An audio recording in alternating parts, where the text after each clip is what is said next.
Isn't it funny how when you try to forget something, chances are that it's going to come back and haunt you? I remember the day as though it were yesterday. New York, 1935. Me, Frankie and Polly had just established ourselves as the most powerful gang of our time through multiple illegitimate businesses that other gangs were trying to get into. One such gang was that led by Don Salieri and his men. In retaliation for his actions, I ordered Frankie and Polly to destroy his offices and kill anyone in there.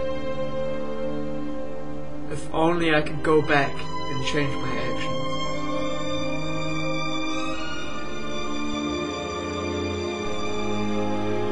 Needless to say, Frankie and Polly did an outstanding job, but that's when it all changed. That phone call started everything. Frankie said that Polly was already dead and that he was hit pretty bad. At that instant, I couldn't think. It was as though my brain stopped functioning.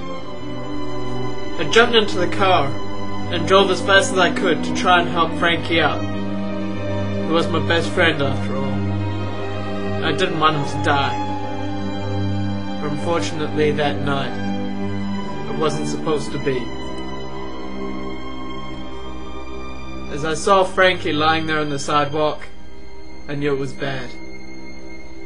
No man should have to go through the pain of having his best friend die in his arms like I did.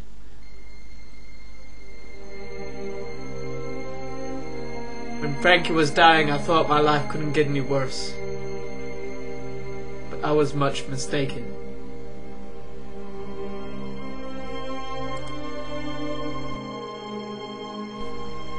I saw my wife then, staggering towards me bullet-ridden. And I knew then that I'd just seen my entire life crushed before my eyes.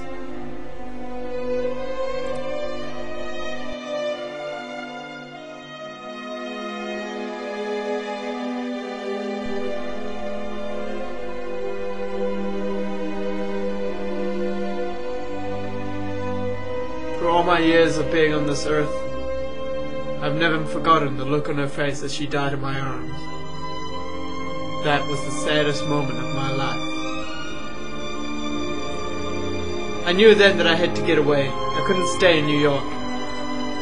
So I drove to my office, like a coward. Go get my money.